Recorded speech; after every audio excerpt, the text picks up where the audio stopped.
They enjoy saying it every year in their economic surveys.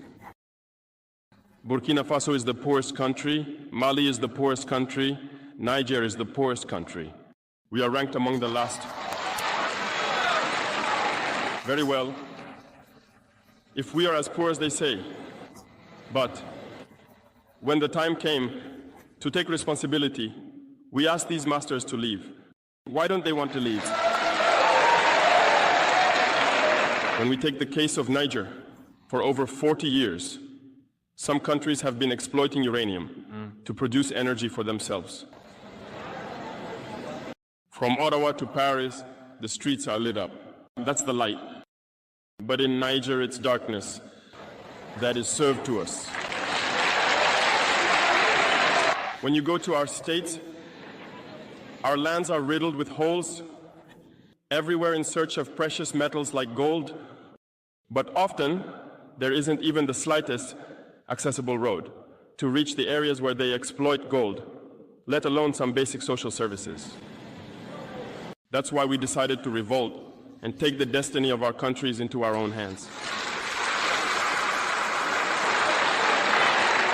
There are many other examples. But when we decided to do so, well, we were approached by some armchair slaves to deliver the message of their master, because they had created this kind of polymer chain that rises to the head of our states to serve them. And we came to break the chain. And it's inconceivable for them. They approached us and asked us to fall in line, to become part of the elite that must lead Africa. Because they have a trained and conditioned elite that they must follow, who are embedded in that chain. We refused to fall in line with them. And from then on, hostilities began. They have infiltrated our areas with several mercenaries, trainers. Agents have descended into the Sahel, hoping to carry out barbaric, cowardly attacks against our populations, hoping to incite them to revolt. In addition to these on-the-ground attacks, communication attacks, manipulation, and disinformation are rampant in their ranks. But the people of the Sahel have understood, and never again will they be manipulated. They know where they come from, they know what they are doing, and they know where they are going.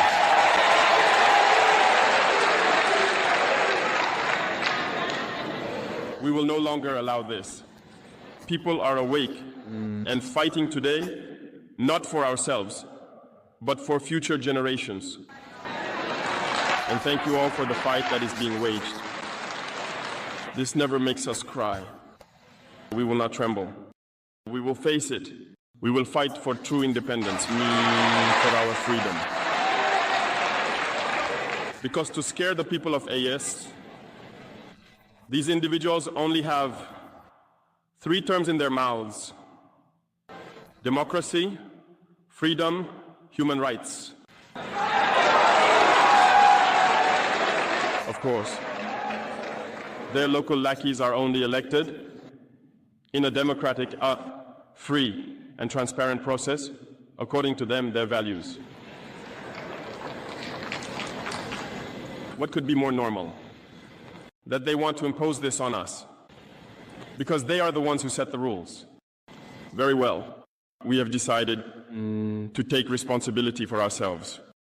That's why on July 26, 2023, when Niger decided to turn the page, the armchair slaves and their masters got on their high horses.